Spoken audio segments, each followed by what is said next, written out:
નમસ્કાર વિદ્યાર્થી મિત્રો, આજે આપણે જીવની ઉત્પત્તિ માટેના સિદ્ધાંતોની ચર્ચા કરીએ.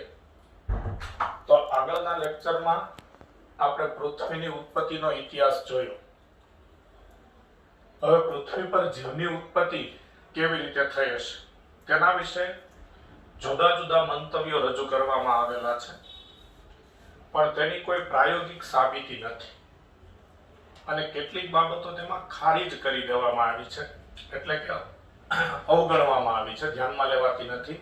આજે તેમાં કોઈ વિશ્વાસ કરતું નથી. તો જીવની ઉત્પત્તિના સિદ્ધાંતો, જીવની ઉત્પત્તિના સિદ્ધાંતો.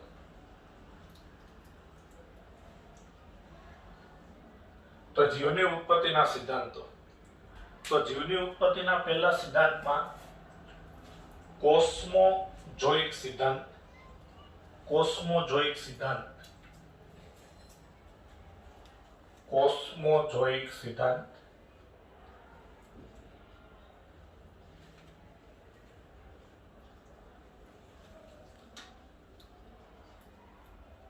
તો કોસ્મોજોઇક સિદ્ધાંત શું દર્શાવે છે?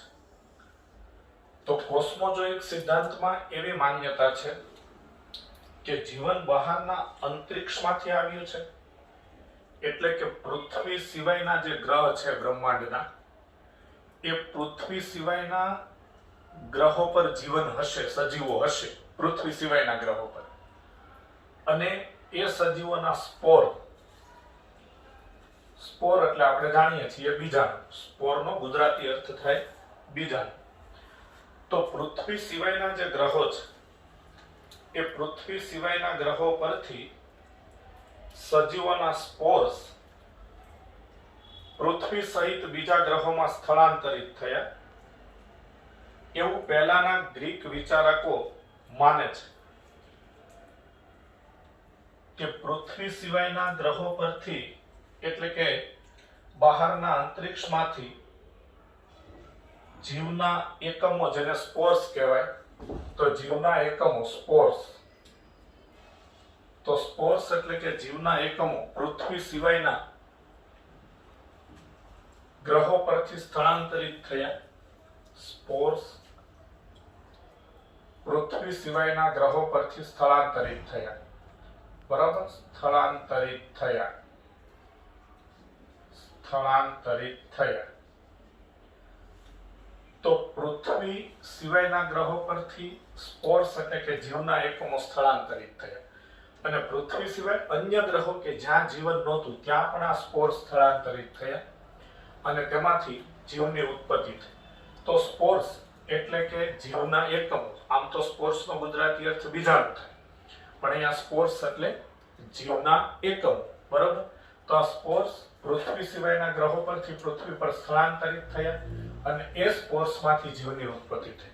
તો આ રીતે સ્પોર્સ, જેને આપણે બીજ કહીએ, બીજાણુ કહીએ, તો આવા બીજ કે બીજાણુ પૃથ્વી પર અને પૃથ્વી સિવાયના કેટલાક ગ્રહો કે જ્યાં સજીવ નથી ત્યાં સ્થળાંતરિત થયા, અને તેમાંથી જીવની ઉત્પત્તિ થઈ, જીવની ઉત્પત્તિ થઈ, એવું કેટલાક ગ્રીક તત્વચિંતકો વિચારે છે. આ બાબતને પેન્સપર્મિયા કહેવાય છે. આ બાબતને પેન્સપર્મિયા કહેવાય છે. પેન્સપર્મિયા, તો એમસીક્યુ માં પૂછાય એવો શબ્દ છે પેન્સપર્મિયા.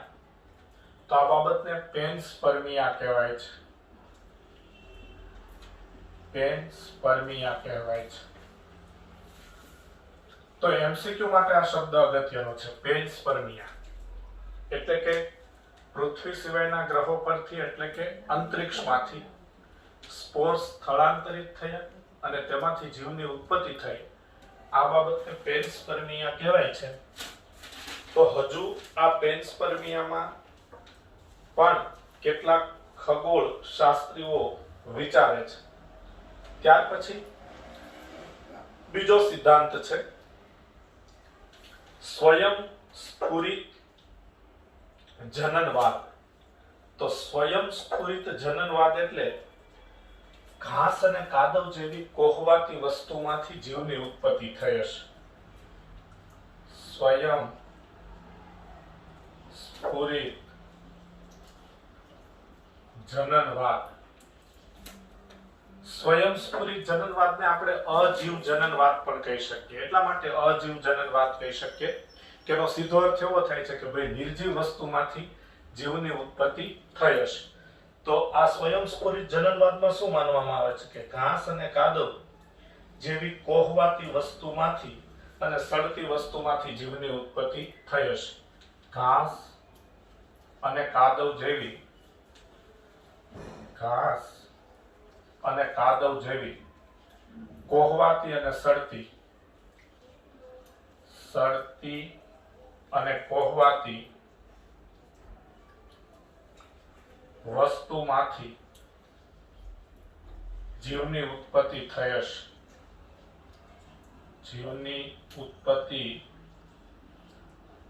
હશે. આવું માનવામાં આવે છે. તો સ્વયંસ્ફુરિત જનનવાદ એવું માને છે કે ઘાસ અને કાદવ જેવી સડતી અને કોહવાતી વસ્તુમાંથી પૃથ્વી પર જીવની ઉત્પત્તિ થઈ હશે. એટલે કે નિર્જીવ વસ્તુમાંથી જીવની ઉત્પત્તિ થઈ હશે. પણ લૂઈ પાસ્ટર નામના વૈજ્ઞાનિકે પ્રયોગ કરી અને સાબિત કરી દીધું કે આ રીતે કોઈ નવો જીવ નિર્જીવ વસ્તુમાંથી ઉત્પન્ન થતો નથી. જીવ હંમેશા બીજા જીવમાંથી જ ઉત્પન્ન થાય છે. તો એ કઈ રીતે લૂઈ પાસ્ચરે આ વાતને કાયમી અવગણી દીધી છે? તો લૂઈ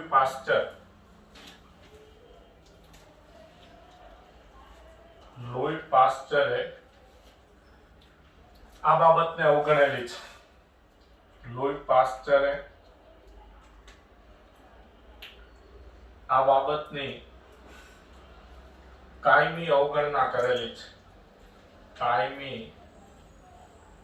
અવગણના કરી દીધી છે. તો કઈ રીતે? તો લૂઈ પાસ્ચરે બે સ્ટરીલાઇઝ ફ્લાસ્ક એટલે કે જીવાણુ મુક્ત ફ્લાસ્ક લીધા. એટલે આ રીતે આવા બે સ્ટરીલાઇઝ ફ્લાસ્ક લીધા. બંને ફ્લાસ્કને જીવાણુ મુક્ત કરવામાં આવ્યા. એટલે કે સ્ટરીલાઇઝ કરવામાં આવ્યા. બંને ફ્લાસ્કને જીવાણુ મુક્ત કરવામાં આવ્યા. એટલે કે ફ્લાસ્કની અંદરની સપાટી કે બહારની સપાટી પર કોઈ બેક્ટેરિયા ન રહે અને જે બેક્ટેરિયા હોય એ બેક્ટેરિયા ઊંચા તાપમાને મારી નાખવામાં આવે. એટલે આને જીવાણુ મુક્ત કર્યા. તો આ રીતે બે ફ્લાસ્કને જીવાણુ મુક્ત કર્યા અને પછી બંને ફ્લાસ્કમાં તેમણે મૃત ઈસ્ટ દાખલ કરી.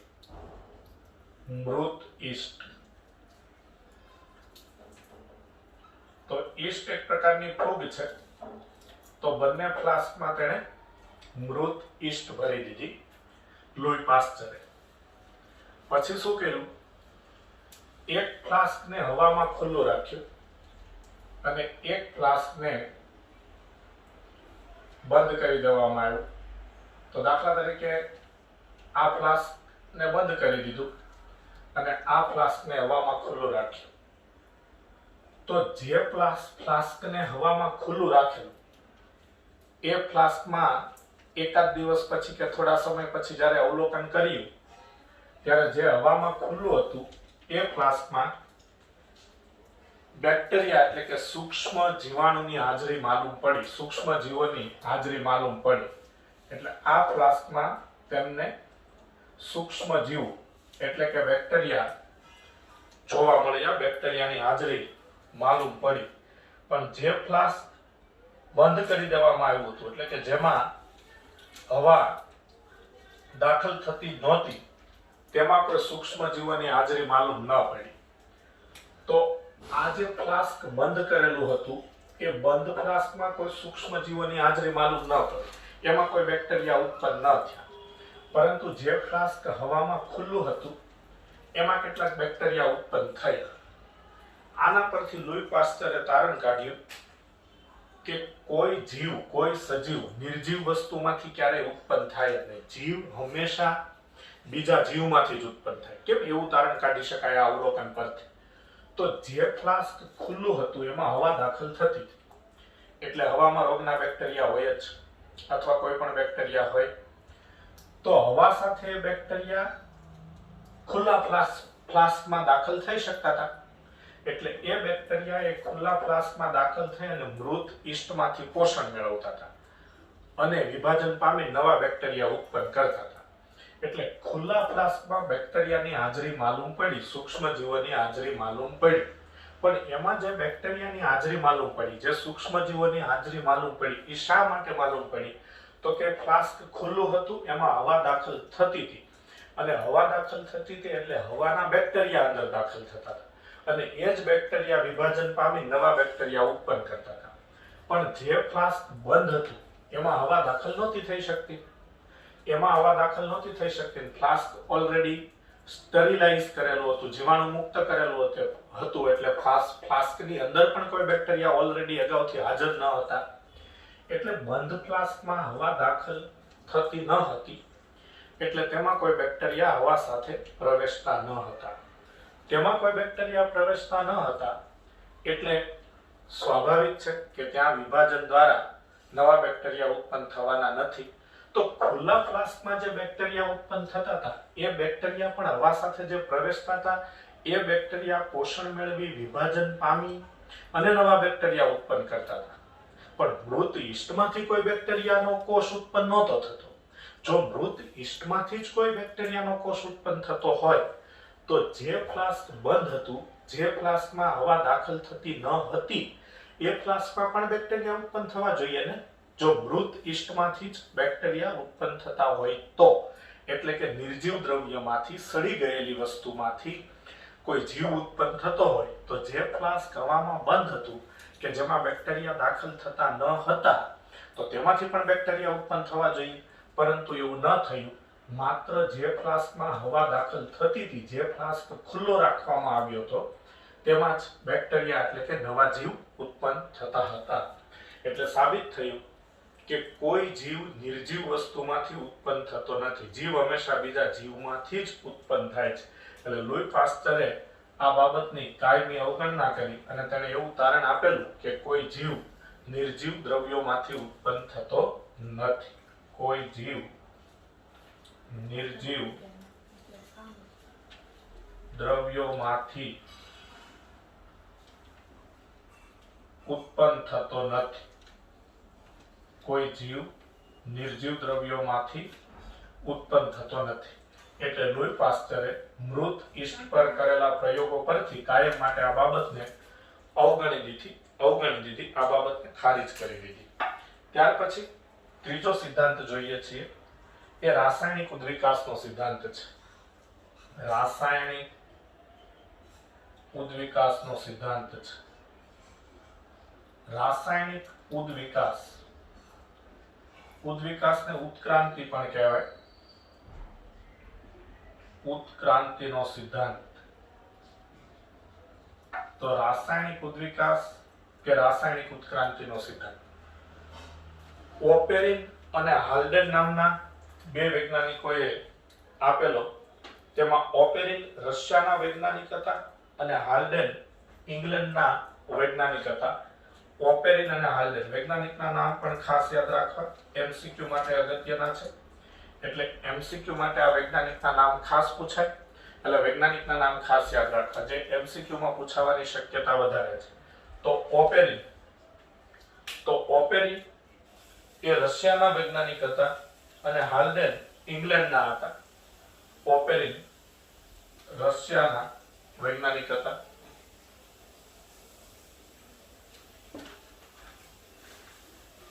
રશિયા અને હાલ્ડેન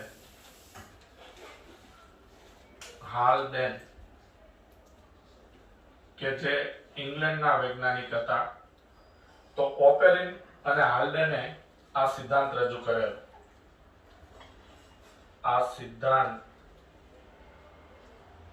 કરેલો ઓપેરિન અને હાલ્ડેને આ સિદ્ધાંત રજૂ કરેલો તો રાસાયણિક ઉદ્વિકાસ કે ઉત્ક્રાંતિનો સિદ્ધાંત ઓપેરિન અને હાલ્ડેન નામના વૈજ્ઞાનિકે રજૂ કરેલો એમના સિદ્ધાંત મુજબ શું હતું તો કે પૃથ્વીની ઉત્પત્તિ થઈ અને ત્યાર પછી પૃથ્વી પર જળાશયોનું નિર્માણ થયું, નદી, તળાવ, સરોવર વગેરે. એટલે જળાશયોમાં મિથેન, એમોનિયા, હાઇડ્રોજન અને પાણીની વરાળ કે જે પાયાના તત્વો હતા, તો એ મિથેન, એમોનિયા, હાઇડ્રોજન વગેરે વચ્ચે રાસાયણિક પ્રક્રિયા થઈ અને બધા અકાર્બનિક દ્રવ્યો વચ્ચે રાસાયણિક પ્રક્રિયા થઈ આરએનએ, પ્રોટીન વગેરે જેવા કાર્બનિક દ્રવ્યો બનેલા. એટલે અકાર્બનિક દ્રવ્યો વચ્ચે પ્રક્રિયા થઈ, અકાર્બનિક દ્રવ્યો વચ્ચે પ્રક્રિયા થઈ, અકાર્બનિક દ્રવ્યો વચ્ચે પ્રક્રિયા થઈ, કાર્બનિક દ્રવ્યોનું નિર્માણ થયું. કાર્બનિક દ્રવ્યોનું નિર્માણ થયું. અકાર્બનિક દ્રવ્યો વચ્ચે પ્રક્રિયા થઈ, કાર્બનિક દ્રવ્યોનું નિર્માણ થયું. તો જુદા જુદા અકાર્બનિક દ્રવ્યો વચ્ચે પ્રક્રિયા થઈને કાર્બનિક દ્રવ્યોનું નિર્માણ થયું અને તેમાંથી જીવની ઉત્પત્તિ થઈ. તેમાંથી જીવની ઉત્પત્તિ થઈ. જીવની ઉત્પત્તિ થઈ. તો આ બાબતને રાસાયણિક ઉદ્વિકાસનો સિદ્ધાંત કહેવાય છે કે અકાર્બનિક દ્રવ્યો વચ્ચે પ્રક્રિયા થઈ, તેમાંથી કાર્બનિક દ્રવ્યોનું નિર્માણ થયું, આરએનએ, પ્રોટીન વગેરે, અને પછી એ કાર્બનિક દ્રવ્યોમાંથી જીવની ઉત્પત્તિ થઈ હશે એવું માનવામાં આવે છે. ઓકે, હવે એ સમયે અકાર્બનિક દ્રવ્યોમાંથી કાર્બનિક દ્રવ્યોનું નિર્માણ થયું, તેમાંથી જીવની ઉત્પત્તિ થઈ હશે. તો એ બધી પ્રક્રિયા માટે જરૂરી ઉર્જા ક્યાંથી પ્રાપ્ત કરવામાં આવતી હશે, ક્યાંથી પ્રાપ્ત થતી હશે? તો અકાર્બનિક દ્રવ્યો વચ્ચે પ્રક્રિયા થઈ અને કાર્બનિક દ્રવ્યોનું નિર્માણ થયું હશે. એ માટે જરૂરી ઉર્જા ઊંચું તાપમાન, જ્વાળામુખીના તોફાનો અને એ સમયનું અવનત વાતાવરણ. તો ઊંચું તાપમાન, જ્વાળામુખીના તોફાનો એટલે કે જ્વાળામુખી ફાટવાથી જે લાવા પથરાય તથા વાતાવરણ એ સમયે અવનત પ્રકારનું હતું એટલે કે રિડ્યુસિંગ હતું, તો એના દ્વારા ઉર્જા પ્રાપ્ત થતી હશે. એટલે ઊંચું તાપમાન, જ્વાળામુખીના તોફાનો,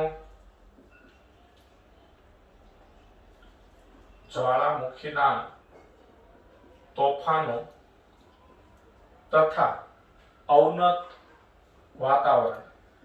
અવનત એટલે રિડ્યુસિંગ, એટલે આદિ વાતાવરણ જે હતું, પૃથ્વીનું આદિ વાતાવરણ, એટલે કે પૃથ્વી ઉત્પન્ન થઈ અને પછી પૃથ્વી પર જે વાતાવરણનું એ સમયનું જે વાતાવરણ હતું કે જ્યારે જીવ ઉત્પન્ન થયો નહીં હશે, એ વાતાવરણમાં ઓક્સિજન મુક્ત અવસ્થામાં ન હતો. જેમ કે આજે આપણે વાતાવરણમાં ઓક્સિજન છે એટલે આપણે શ્વસન માટે ઓક્સિજન પ્રાપ્ત કરી શકીએ છીએ, સજીવો શ્વાસમાં ઓક્સિજન લઈ શકે છે. પણ પૃથ્વી ઉત્પન્ન થઈ હશે એ સમયનું જે આદિ વાતાવરણ હશે, એ આદિ વાતાવરણ અવનત હતું. તો અવનત વાતાવરણ એટલે કે રિડ્યુસિંગ વાતાવરણ. રિડ્યુસિંગ વાતાવરણ એટલે વાતાવરણમાં હાઇડ્રોજન વધારે હતો, ઓક્સિજન ન હતો.